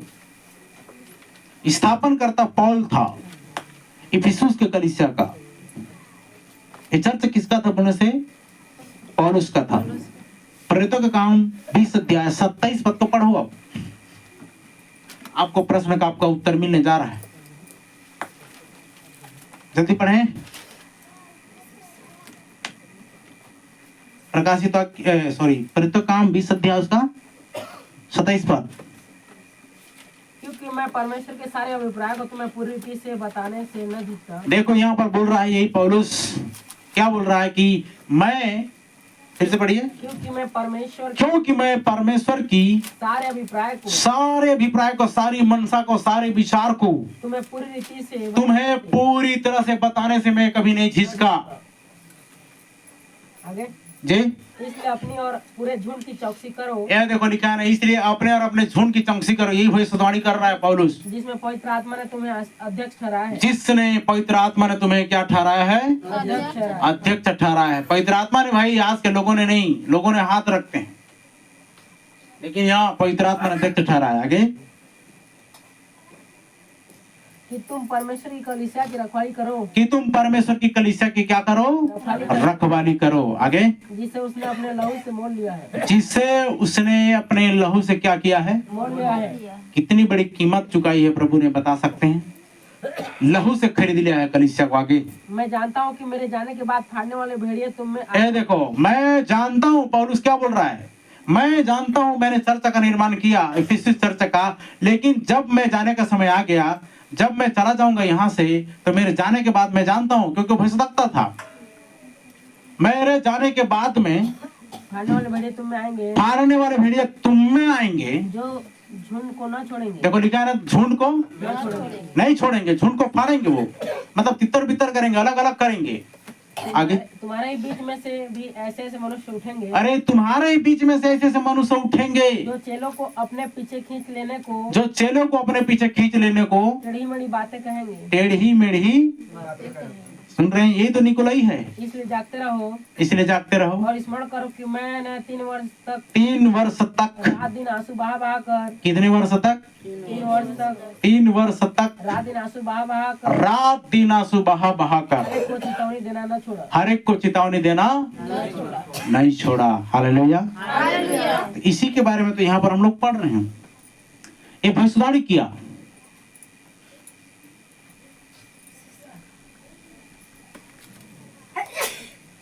कर रहा था कि क्या होगा, ये भविष्यवाणी कर रहा था कि क्या होगा। वह धन्य पुरुष है, हम उसे उस दिन देखेंगे खड़े होकर प्रभु के दिन। हालेलुया। ये पौलुस को उसी दिन देखेंगे, क्योंकि पौलुस के शिक्षण में आप और मैं भी हैं। हालेलुया। एक धन्य पुरुष है जो भविष्यवाणी कर रहा था, बोल रहा था कि मेरे जाने के बाद तुम्हारे अंदर बीच में फाड़ने वाले भेड़िए निकलेंगे, तुम्हारे बीच में से निकलेंगे, जो झुंड को फाड़ेंगे और अपने पीछे खींच लेने को चेलों को भगाएंगे। और उसी में से एक निकोलाई है, निकोलाउस, शहीद का ताज पहनते हुए उस पौल को देखना चाहेंगे। बोलिए हालेलुया। वहां महान प्रेरित, उसके महान वस्त्र उज्जवल होंगे। परमेश्वर की पूरी मनसा बताया पौल ने। आपसे पूछना चाहता हूं, वह कौन था? उन लोगों को आज्ञा दी जिन्होंने नाम के अलावा किसी अन्य तरीके से बपतिस्मा लिया था। जी, किसने आज्ञा दिया था? नाम के अलावा किसी अन्य तरीके से बपतिस्मा लिया था। कौन लिया था जी? प्रेरितों के काम 19 अध्याय, मालूम नहीं? कैसे लड़ोगे आप? कैसे विरोधियों का सामना करोगे? कैसे उनको जवाब दोगे जो संस्था वाले हैं? कोई आकर पूछ दे, सभी परीक्षा की घड़ी में ऊँग रहे हैं।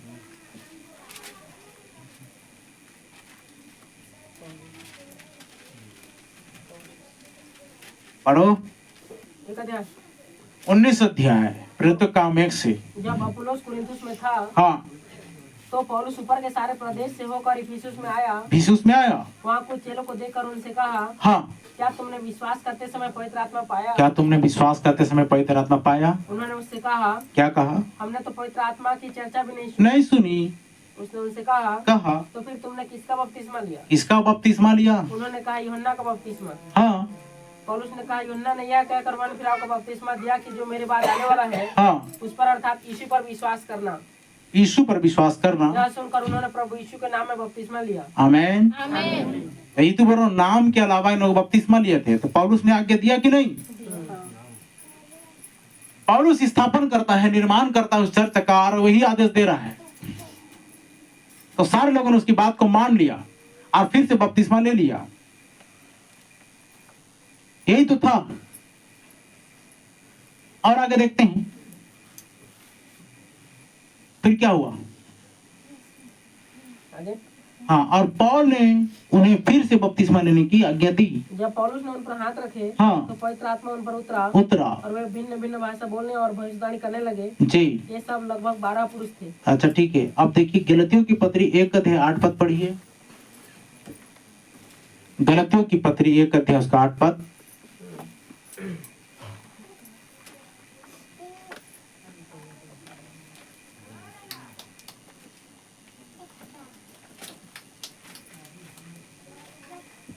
परंतु यदि हम यह स्वर्ग से कोई दूध भी, सुनिए, यही पौलुस क्या बोलता है? परंतु यदि हम या स्वर्ग से कोई दूध भी, परंतु यदि हम या स्वर्ग से कोई फरिश्ता, कोई दूध भी आकर उस सुसमाचार को छोड़, उस सुसमाचार को छोड़ जो हमने तुमको सुनाया है। आप बताओ, आपके पास कितनी बड़ी अथॉरिटी है, कितना बड़ा अधिकार है, कितना बड़ा पावर है। आप बोलते हैं पावर, अगर दम है जगत को उल्टा पुल्टा करने की, जाओ 45,000 डिनोमिनेशन को उखाड़ फेंको, उनको चैलेंज करो, सर खुजा खुजा के बैठेंगे लेकिन नहीं पाएंगे, कहीं पर पिता पुत्र पवित्र आत्मा के नाम से बपतिस्मा का जिक्र नहीं पाएंगे। जो आपके पास अथॉरिटी दी गई है, जो आपके पास पावर है, जो आपके पास में अधिकार है, वो किसी अन्य व्यक्तियों के पास में नहीं है। हालेलुया, और हालेलुया। आप कम मत समझ रहे अपने आप को, इतना बड़ा अधिकार दिया गया है। क्या बोला इधर? परंतु हम या स्वर्ग से कोई दूत आकर भी उस सुसमाचार को छोड़, और सुसमाचार को छोड़, जो हमने तुमको जो सुनाया, हमने तुमको सुनाया है, कोई और सुसमाचार तुम्हें सुनाए, कोई और आकर सुसमाचार सुनाता है, तो सापित हो, क्या हो? सापित हो, क्या हो? सापित हो। साफ शब्दों में लिखा है। जैसा हम पहले कह चुके हैं, हाँ, वैसा मैं अब फिर कहता हूँ जैसा मैं पहले कह चुका था, फिर से कहता हूँ कि उस सुसमाचार को छोड़ जिसे तुमने ग्रहण किया है। तुमने ग्रहण किया है। यदि कोई और सुसमाचार सुनाता है, हाँ, तो सापित हो, तो क्या हो जाए? वो सापित हो। पहला चर्चा को स्थापन करता पौलुस इतना गरज के बोल रहा है, शेर की तरह दहाड़ के बोल रहा है। ये पिता पुत्र पवित्र आत्मा वाले में क्या इतना दम है, क्या इतना मजाल है जो इस रीति से इस शिक्षा को गलत बोलते।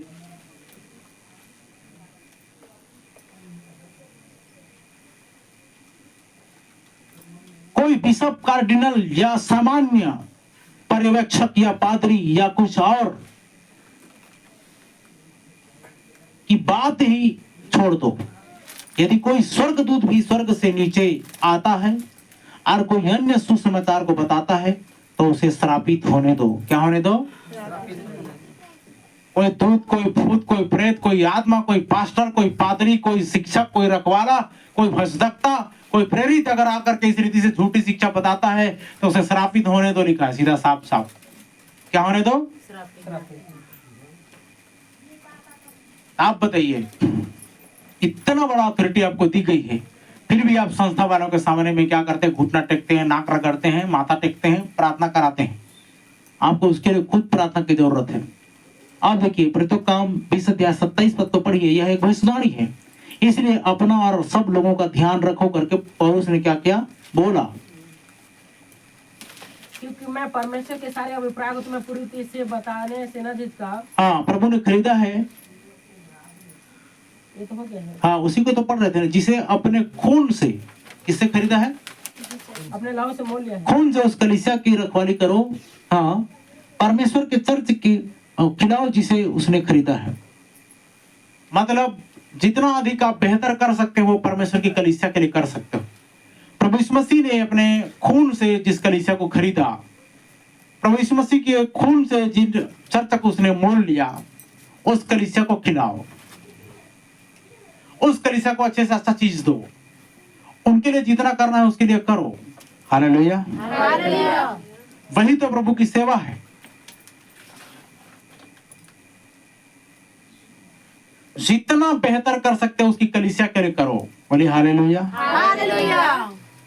आज आपको करने के लिए मौका दिया गया है, और कब करोगे? जो कुछ आप करते हैं उसकी कलीसिया के लिए करो। जो कुछ आप देना चाहते हो उसकी कलीसिया के लिए दो, क्योंकि उसने अपने खून से खरीदे। बाइबल में कहा गया है हम परमेश्वर की रक्त से बचाए गए हैं। पौल ने नीचे देखा और उस चीज को आते देखा, कहा तुम्हारे ही बीच में से लोग उठ खड़े होंगे, उल्टी सीधी बातें बोलेंगे और जेलों को अपने पीठ पीछे, मतलब पीठ पीछे बोलेंगे और पीछे खींच लेंगे। वर्षों बाद जब वह पुरुषों का एक समूह है जो एक संगठन बनाना चाहता है और पवित्रता लेना चाहता है, चर्च से दूर पवित्र आत्मा को ले जाना चाहता है और पोप बिशप पुजारी पर डाल देना चाहता है ताकि वे जीवित रहें और चर्च पुजारियों को भुगतान करेंगे और वे उन्हें नरक से बाहर निकालने की प्रार्थना करेंगे। अब बताओ ऐसा कैसा हो सकता है? पुजारियों को कुछ दिया जाए और वे नरक से बचाने के लिए प्रार्थना करें। पवित्र आत्मा ही नहीं है उस चर्च में, तो नरक से कहां बचा पाएगा? बचा पाएंगे? पवित्र आत्मा ही तो आपको नरक से बचा सकता है। परमेश्वर एक संगठन से घृणा करता है जिसके कान हो, लिखा है ना, क्या लिखा है नीचे 7 पद में? 6वां श्लोक पढ़े थे, 7वां श्लोक पढ़िए, 2 अध्याय प्रकाशित वाक्य।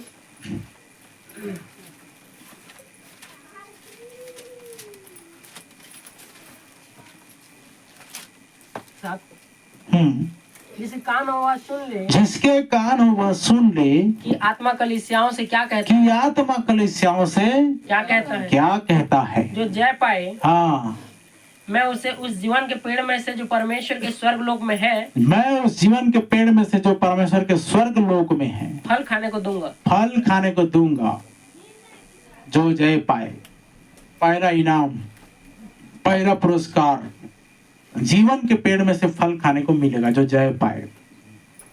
पाप से, बुराई से, संसार से, झूठी शिक्षा से, संगठन से, संस्था से, इस प्रकार के पापों से। अब पौल के भेड़िए निकोलाइटन बन गए थे। वे एक फार्म बनाने की कोशिश कर रहे थे। क्या वो कर रहे थे? एक फार्म बनाने की कोशिश कर रहे थे, एक संगठन बनाने की कोशिश कर रहे थे, एक बिल्डिंग मतलब एक विश्वविद्यालय बनाने की कोशिश कर रहे थे। प्रकाशित के 12 अध्याय पर वेश्या महिला, बूढ़ी महिला परमेश्वर के साथ व्यभिचार किया और अपने आप को विधवा कहती है। क्या कहती है? 12 अध्याय में है ना। और वेश्याओं की क्या थी? वेश्याओं की मां भी थी। हम जानते कि यह कौन है पता है? रोम। क्या है वो? Roman church. क्योंकि वह 7 पहाड़ियों पर बसा हुआ था। कितने पहाड़ियों पर? यानी जिसके 7 पहाड़, 7 सिर, 10 सिंह उन्हें देखे, वो क्या 7 पहाड़ियों पर बसा है। ये वही है परमेश्वर के साथ व्यभिचार करने के लिए दोषी पाई गई, पकड़ी गई। उसमें एक आदमी और जानवर की क्या चीज है? संख्या है। रोम से शुरुआत ईसाइयों के रूप में होती है। इसकी शुरुआत वे उदासीन और औपचारिक हो गए और आगे बढ़ गए और एक संगठन बना लिया। क्या बना लिया? फिर उसे अंधकार युग में जोड़ दिया और राज्य और चर्च एक हो गए। जबकि परमेश्वर ने राज्य और चर्च को एक होने के लिए नहीं, राजनीतिक राज्य को, सांसारिक राज्य को और चर्च को, धार्मिक राज्य को एक होने के लिए कभी नहीं बोला था। लेकिन ये क्या हो गए? एक हो गए। ईसाई चर्च, इसे पवित्र कैथोलिक चर्च कहा जाता था।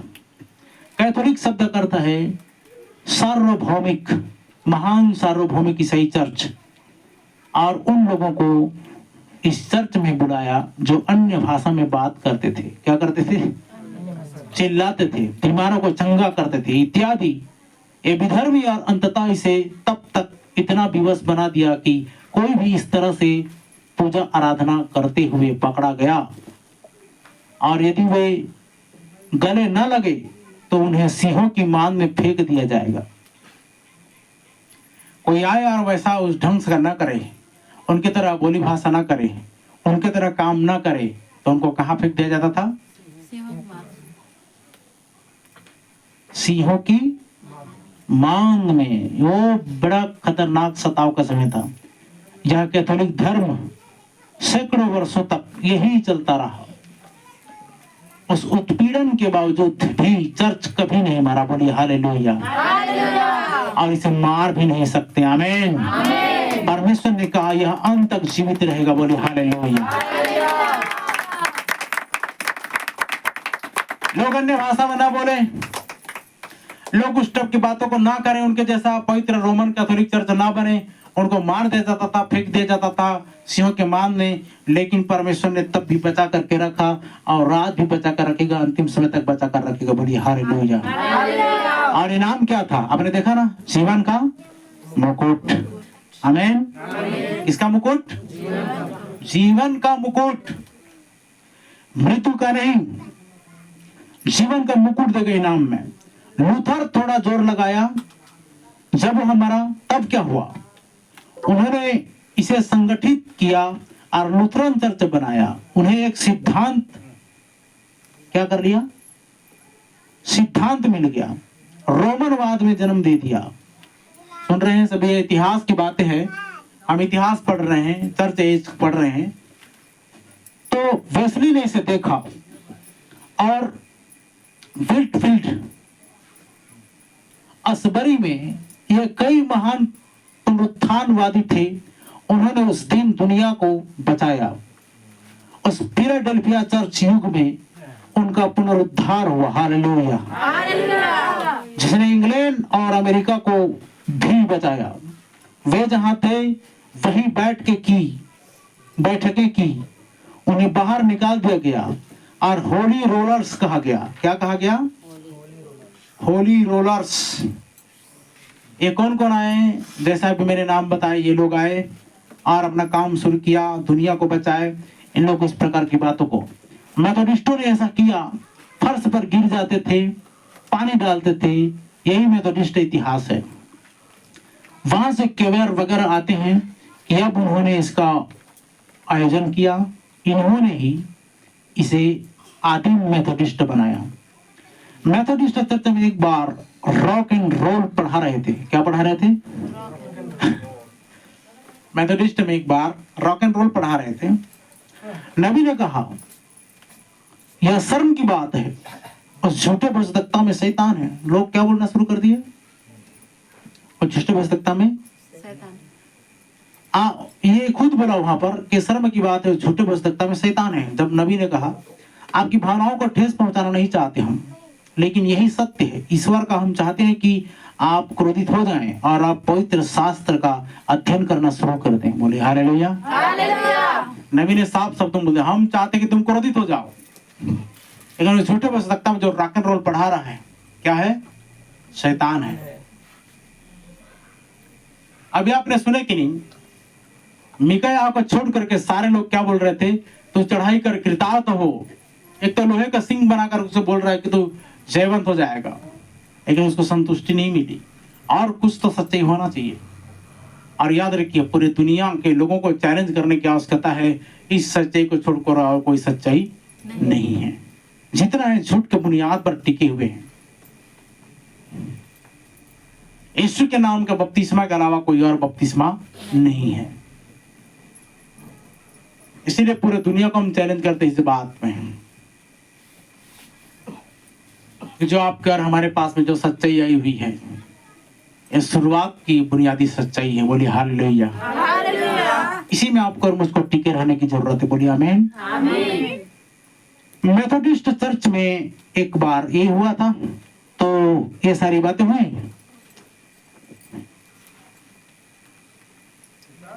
हो सकता है कि आप ईश्वर के साथ सही हो जाए, बजाय इसके कि आप अंत में खो जाएं, क्रोधित हो जाओ,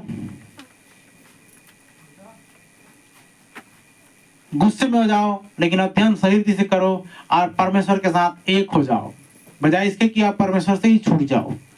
यही तो बोला उन्होंने।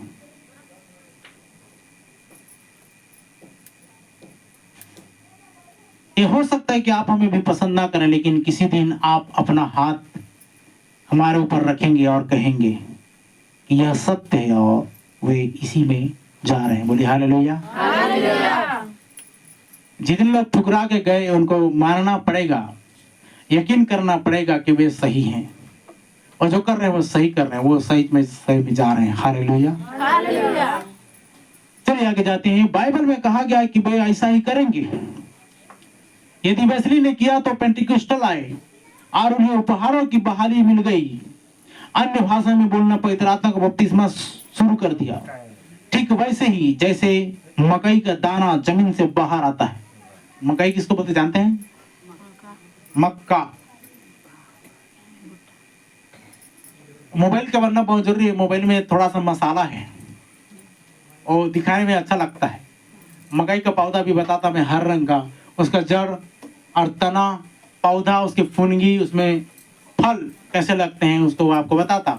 लेकिन वो मोबाइल अभी सर्विसिंग में गया है।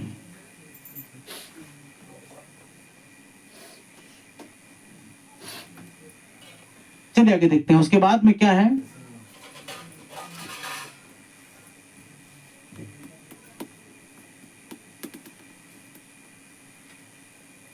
पहली बात, वह सड़ जाता है। ठीक है, मकई का दाना जमीन से बाहर आता है, पहली बात तो सड़ जाता है। युगल ब्रेड सामने आता है, मतलब लाता है। ब्रेड बड़ा होकर लटकन बनाता है। यह पहला लूथरन था। देखो मैं इसको नहीं दिखा पा रहा हूं ना, दिखाता तो आपको लगता कि हाँ ये सचमुच में पहला क्या था, लूथरन था। लटकन यह क्या था, मेथोडिस्ट। पराग, भाईचारे का प्रेम, सुसमाचार प्रचार। पराग जो उसमें आते हैं ना, क्या आएगा पहले कर दिया। तो ये थी चर्च की इतिहास। अब अगले एपिसोड में, अब ये कौन सा क्रिश्चियन चर्च भाग 5वां है कि 6वां है नहीं जानते, लेकिन इसके बाद में हम लोग अगले एपिसोड में जाएंगे। इसके बाद देखते हैं पराग के बाद में क्या फल आता है। और हो सकता है तब तक प्रार्थना कीजिए मोबाइल बन जाए, आपको चित्र के द्वारा मैं दर्शा कर बता सकूं कि एक भुट्टा का पेड़ में क्या क्या चीजें लगता है। उसमें बहुत सारा मसाला है जो आपके लिए फायदेमंद हो सकता है। क्योंकि देखिए जितना मैंने कोशिश किया चर्च को बेहतर देने का, उतना दे रहा हूँ। क्योंकि मुझे यह पता चल गया कि प्रभु यीशु मसीह ने अपने बहुमूल्य कीमती रक्त से उस चर्च को खरीदा है, तो हम क्यों देने में कंजूसाई करें? चर्च में देने में कंजूसाई क्यों करें? आप याद रखिए, प्रभु यीशु मसीह के दुल्हन को दे रहे हो। जब प्रभु यीशु मसीह ने अपना कीमती रक्त को भी बहा दिया, आपको तो रक्त बलिदान करने के लिए नहीं बोला रहा है, बोल रहा है क्या? तो जितना बेहतर जो कुछ आप दे सकते हो वो तो दो कम से कम।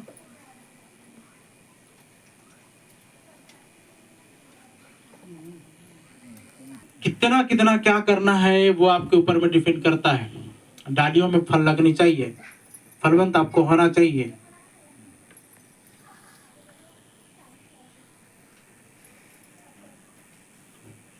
तो चला जा रहा है, ठंडा पड़ता चला जा रहा है। सबको समझ आया क्रिश्चियन चर्च युग किस कदर आगे बढ़ता चला जा रहा है। और उसके बाद में देखते हैं कितने सारे भेड़िए आए और कहाँ गए, कैसे किए। इतिहास को हमको पढ़ने का, जानने का मौका मिल रहा है, बहुत अच्छी बात है। और आज हमारी दशा क्या है उसको जानने का मौका मिलेगा। तो चलिए हम लोग खड़े हो जाते हैं और परमेश्वर हम सबको बहुत ऐसे आशीष दे। प्रार्थना करेंगे। और मैं तो चाहता हूँ ये जो साउंड सिस्टम इसको बेच दिया जाए, चलेगा ना? अभी इन दिनों में साथ ही नहीं दे रहा है। एक माइक की और आवश्यकता है। हालेलुया। प्रभु परमेश्वर पिता, तेरी महिमा, तेरी तारीफ, तेरी प्रशंसा हो, तेरी बड़ाई हो। Glory to Lord Jesus. ये भाईचारे का प्रति जो है एक साथ बना करके रखेगा। प्रभु तेरा धन्यवाद करते हैं, तेरी तारीफ करते हैं।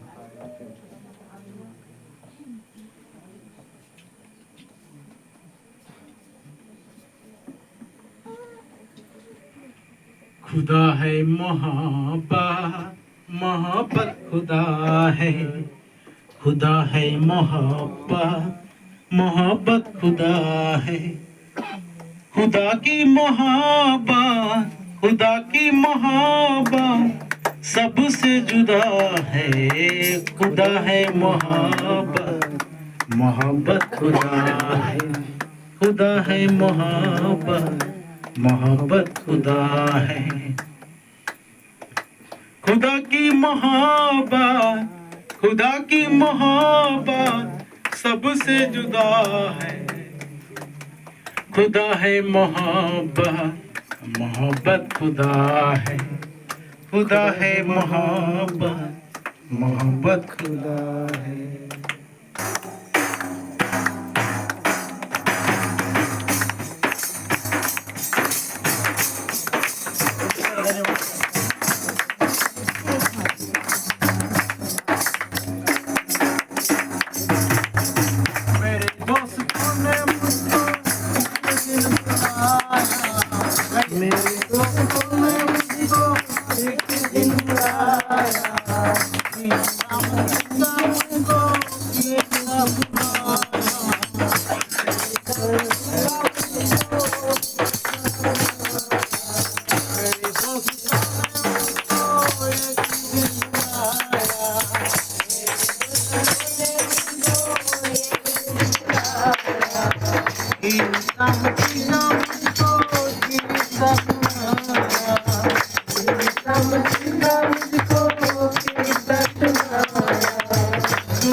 जिंदगी से मुड़कर वापस न जाना। शैतान की बातों में फिर से न आना। शैतान की बातों में फिर से न आना। नई जिंदगी से मुड़कर नई जिंदगी से मुड़कर वापस न जाना।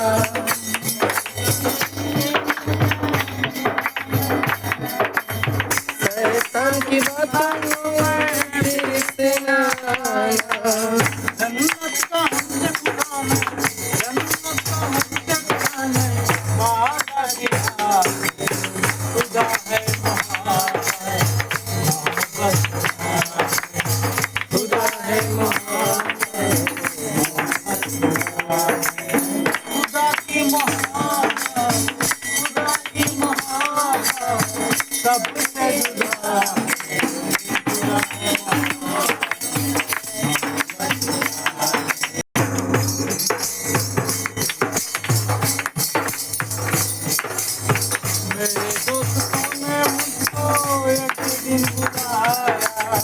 मेरे दोस्तों ने मुझको एक दिन बुलाया।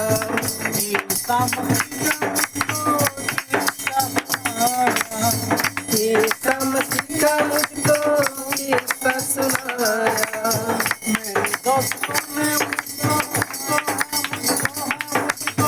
मेरे दोस्तों ने मुझको एक दिन बुलाया। ईसा मसीह का मुझको किस्सा सुनाया। तुम क्यों बाटे मेरा, तुम क्यों बाटे मेरा दर्द गया।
शैतान की बातों में नहीं आ रहा है। प्यारे पिता परमेश्वर, जो तूने हमें ओरिजिनलिटी सौंपा है, मूल सुसमाचार समर्पित किया है, जीवित पवित्र पिता परमेश्वर, चाहे इसके लिए कुछ भी करना क्यों ना पड़े, बस हम प्रभु तेरे साथ रहें, तेरे संग रहें, तू हमें ले चल, तू हमें बनाए रख।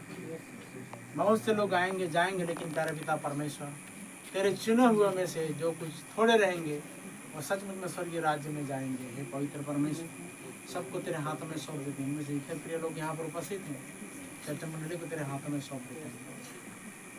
सब प्रभु तेरी सामर्थ्य मिले और इन सब से अद्भुत रीति से व्यवहार कर, इस्तेमाल कर, संभाल, ज्ञान बुद्धि समझ देकर उनके जीवन से प्रभु अद्भुत महिमा ले। तेरी चर्च है प्यारे पिता परमेश्वर, इसके लिए भी जा सकता है, और कुछ ही नहीं है प्रभु परमेश्वर का काम कर सके। धन्यवाद का बलिदान चढ़ा, और जो कुछ भी तन मन धन से सेवा करेंगे तेरी सेवा के, तेरी कलीसिया के लिए प्यारे पिता परमेश्वर, इसे तूने अपने खून से खरीदा है, रक्त बहा करके मोल लिया है, नहीं के लिए प्यारे पिता परमेश्वर हम कर सके। तमाम लोगों तेरे हाथों में धन्यवाद के साथ सारी प्रार्थना प्रभु यीशु मसीह के नाम से मांगते सुना प्रार्थना करेंगे। हे हमारा पिता,